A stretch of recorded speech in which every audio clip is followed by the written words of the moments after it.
Tupefke akaselondwendwe ngowalapha ekhaya ngoku. Friend of the show. Friend of the show, Avuyile Mango, uMasoka uDedeza. Nguye ke mphulaphuli oye asisuse inkwethu emehlweni ngeli xesha rhoqo ngolwezibini kwizinto ezidibene ke nokuzazi kwethu nemvelaphi yethu. Yeah. Njengokusitsho ke Maxhamelo kokuba le show namhlanje yeyonzotho Fondini. Yeah, man. Yonyelezi. Sawuva kubo ke kokuba badume ngantoni. Sele ke khona ke apha emnxebeni uDedeza uMasoka. Dedeza, masikubulise sikwamkele ngale mini yanamhlanje. Kunjani tata?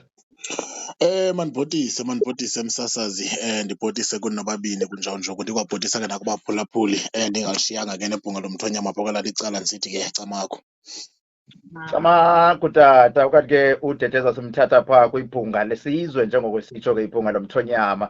Dedeza, phambi koba sibe singena phaa konyelezi konzotho, kodwa sinawo umbuzo esinawo ngale mini yanamhlanje. Siqale ngawo Maxhamelo? Yes, please. Okay. Namhlanje umbuzo omile apha sinhlandlombini abaphulaphuli nabasasazi apha ngale mini yanamhlanje. Sithetha ngomcimbi welobola. Umcimbi welobola sithe xa sijonga ngalamaxesha ngoku sinombuzo othi ingaba sikhona isikhwasilima xa umuntu ongusisi ngokusekhusini encedisa lowo athandana naye okanye iqabane lakhe kwilobola. Yabona wandenzela umdla kakhulu. Ndiphinde ndibhotise ke mntana omhle kosanda ungena ngelithi ke ngqinga kunye neentiba zayo. Ndizayiphendula mntana omhle gabalala le nto ndingakhange ibe kanti ndiyathandabuza. Ewe, sikhona. Ayifanelekanga loo nto. Mandiyibeke le nto ngolu hlobo, kancinci nje ndingangenanga kakhulu apha kuyo. Mhlawumbi ngenye imini kuyawunyanzeleka into yobana sikhe siyichophele le nto lobola, siyicakace, sithethe ngento yokubana iyintoni okanye mhlawumbi ibifudula ilobola iyintoni. Ze ke ngoku sijonge into yobana namhlanje iyawuba kanti ilobola ithetha ukuthini. Ngamagama amafutshane ke mntana omhle, ilobola lena ifana nombulelo ovela kulo mkhwenyana obheka kuloo ntombi ngenxeni into yobana bethe ke bamvumela uba kanti uyayikhala intyatyambo nokubana bamkhulisele. Ibifudula ke lobola ingenamlinganiselo into yokubana iyawuba into engakanani na, kodwa injengombulelo. Xa ke ngoku wena njengentombi uza kufaka isandla emntwini obulela ikhaya lakho ekwazi ibonisa ngaxesha into yokubana unawo amandla okondla, uthetha ukuthini kwelo khaya, uyawuba uthetha ukuthini kumanyange yelo khaya. Kancinci nje ke ngokurhobisa mntana omhle, kwaba sebakhe bayenza loo nto ze sikhe sibacele baze apha kweli khasi bazosixelela into yokubana bahleli phi ngoku naloo mitshato yabo. Camagu mntana omhle. Yho, hayi masiyeke. Yeah. Masigqitheni. Yeah. Let's carry on with the show. Masigqithe. Simkile Dedeza, awukho omnye umbuzo esinophinde siwufake ngoku. Masike singene kwi-business of the day. Hayi, Dedeza, namhlanje siphethe umcimbi okanye isiduko sonzotho. Sifuna ukukhangela onyelenzi okokuba esi siduko sisuka phi, siphi apho sikhoyo, ngamaXhosa, ngamampondomise, ngamabomvana, bakweyiphi indlu ngokwezindlu zalapha apha kuthi endlini emnyama. Camagu mntana omhle, siphinde ke sibhotise ngelithi ukunqula ukuthandaza ukucamakusha ke kukubulela. Namhlanje ke sithetha ngonzotho, oonyelezi, iinto ezinomaphango, oondengu, oohili. Ndizawuqala ke mntana omhle ngokuphendula umbuzo wakho gabalala ndithi amanzotho ngamaXhosa. Okay. Bathi xa begqatyazwayo kulaa ndlu yamaTshawuve besithiwa ngamabandla kaNkosi yamntu. Indlela le baveza into yokubana kudala beyamene namanzotho. Xa ndiyibeka ke mntana omhle ngamagama amafutshane, amanzotho lana ngamaphakathi esizwe sakwaXhosa. Wow. Unzotho ke uzalwa nguTshatshalasa. uTshatshalasa ubonakala into yokubana ukhule kunye noTogu ukuba bebengazalwa ngumntu omnye noTogu. Yena ke azale ke uNyelezi ozele uMaphango. Ngaloo madoda ke abongele isizwe samanzotho basande sibe singaka, ngawo kuphela kunjawunjoku. Omnye nomnye ngumzukulwana sisizukulwana, bambi bangatsala umnombo wabo kuMaphango, bambi babe bawutsala kuNyengelezi, sibe kanti apho sifumanisa into yobana ndiwutsala kunyana thina siwutsala kutata, bambi bawutsale kutamkhulu. Loo nto ithetha into yokubana ngumntu mnye lowo. Mm. Xa sithetha ke mntana omhle ke ngemihlaba abame kuyo, yonke imihlaba kaGcaleka okanye imihlaba yakwaXhosa bayingqangile, kodwa owona mhlaba wawuvale kakhulu xa sithetha apha kuCendane, bavale kakhulu oonzotho kuCendane kuba kaloku bebekude kufuphi nobukhosi njengoba sendikhe ndatsho uba ngabaphakathi. Ngakho ke bamelezekile umhlaba kaGcaleka bawuvale ngalaa ndlela. Xa siya phaa kuGatyane, nkqu negama elithi Gatyane, Mm. ngamanzotho lawo. Igama Hayi. lakhiwe kukubanga kwabo uba bangoGatyane, bambi bayisebenzisa esidukeni laa ndawo yeGatyane, bathi ke bezibiza bathi bangamaGatyane. Kube Mm. kanti ke yinto enjalo. Phaa kuCendane ke sinomhlaba esiwubiza ngento yokubana ke kusentilini kaHili. UHili Ah. ngomnye weziduko ezikhoyo kwiziduko zamanzotho. Igokra elikhulu elaziwayo kumhlaba wakwaXhosa. Nemfazwe yokugqibela eyayibanjelwe phakathi kwamaXhosa nabantu basemzini yayibanjelwe apha eGobe. Kubonakala into yokubana ke eli kroti nomkhokheli eh wemfazwe yakwaXhosa waza nobuchule obabangela into yokubana isizwe sakwaXhosa singabi nakutshatyalaliswa kude ibe kanti siyaphela. Yinto ke le yamenzela iwonga kakhulu.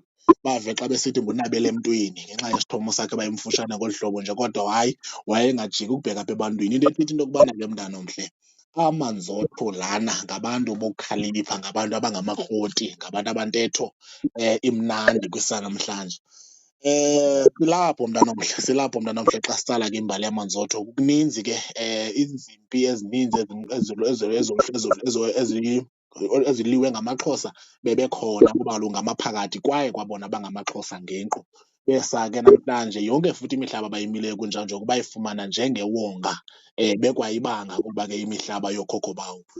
Camagu mntanomhle. Camagu Teteza. Iziduko ke ziye zibe nezinto ezizidla ngazo, eziqhayisa ngazo. Esi siduko sonyelezi zeziphi ezinye izinto abaqhayisa ngazo ngaphandle kobugorha babo apha kwaXhosa? Umzekelo mntanomhle, iziduko ezi zabo zihambe zakhula xa uphulaphula umzekelo phaa xa kuthiwa nabela emntwini. Lo nabela emntwini bekuthethwa ngaye ibingunabela emntwini wobugorha. Bathi ke ngoku bona befake nje indawana ethi nabela emntwini uze ngamaphambili, ubone uba oh, bayaziveza into yokubana bakhona apha kwabantu basetyhini ngalaa mlomo umnandi ke bakwazi ukuthetha. Ngabantu aba banemizi emikhulu kunjawunjoku uba uyaqaphela kuba ngamaphakathi wobukhosi la. Imizi yamanzotho ayivamanga uba yimizi nje emincinci ethe-ethana de nento yethembu yinto ebebeyixabise kakhulu leyo. Kodwa ke eyona mbali ininzi kakhulu apha emanzothweni yahluka ngokweendawo abame kuzo, njengoba ndikhe ndatsho ke into yokubana ke ngabazukulwana aba babantu abathathu kodwa basisizwe esikhulu xa nothi siyabadibanisa, bedibanisa ke kwisizwe samaXhosa.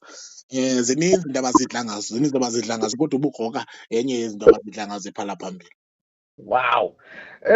Kodwa ke asinokuyeka Teteza singabuzanga, because ke kusekhona abantu mhlawumbi abazaziyo okokuthiwa bangonzotho nabaxelelwayo abathi mhlawumbi xa besenza amasiko nemicimbi bayibhude phaa naphaa. Zeziphi izilo okanye isilo sonzotho sekhaya? Xa sibheka kumcimbi wesilo mntanomhle sonzotho, oonzotho baqukile apha esilweni, kodwa ndingathi xa ndiphendula gabalala ndithi ikati yehlathi mntanomhle sesona silo sabonzotho.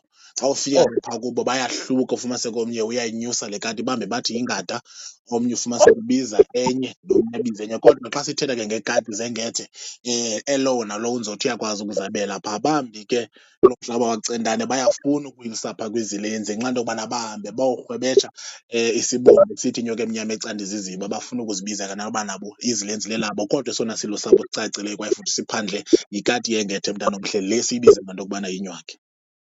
Wow. Kati yehlathi.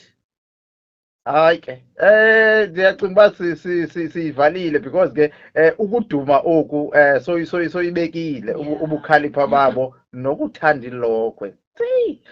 Hayi, apha ezilokhweni hayi hayi baba bayazithanda kakhulu. Phofu ke ndingathi xa ndibachaza mntanomhle ngamagama amafutshane, into abazimisele kuyo bayayenza. Uba bayakuthanda wena njengomntu awuza kuthanda unzotho, uba uzithandela ibhekile uzazithandela ibhekile, uba uyazonda uzazonda ke qha. Ngabantu ababunjalo ayingobantu abavame ufike bejika entweni bezithandabuza. Uba bebethe leli ke qha kude kuphele. Uve xa besithi ke mlahleni selefile ngenxa yento yokubana ingamaphakathi obukhosi abacengi, uba bathi yile kuphela. Wa hayi sinaye nathi apha sinaye uMavusana nguNzotho. Ya nguSuta wethu naye sinaye apha estudio ngomnye umfutshane ngomnye uhili. Beningayazi ke le mbali yomfutshane. Enkosi kakhulu Teteza, siyabulela kakhulu tata ngokuhlala usifundisa sijonge ke kwisiduko esizayo kwiveki elandelayo nakwincoko esathi sibe nayo kwiveki elandelayo kokuba ke uzawuthini ngezakho izimvo. Enkosi kakhulu tata. Abantu mhlawumbi xa benifuna yazi uba yinto esingafane siyibize le xa abantu befuna ukwazi ngeminombo yabo because ke ixesha esinalo noko lincinane kodwa abanye baye babe nomdla wokokuba banifumane bakhangele iminombo yeziduko zabo banifumana njani? Ndizawuqala ke mntana omhle ndithethele mna ngenkqu. Phaa kuFacebook uMA Kamango, phantsi kwesigama ke sithi Ilamvila likaXhosa, nakuTikTok Ilamvila likaXhosa, which is sengu-MA Kamango. Phinde futhi nakuYouTube MA Kamango Ilamvila likaXhosa. Kanti ke ngoku xa umntu engafuni ukufumana mna, mhlawumbi efuna ukufumana ibhunga liphelele, liyafumaneka ibhunga phaa kuTikTok phantsi kwephaneli ebizwa ngento yokubana ke nguMtungwa.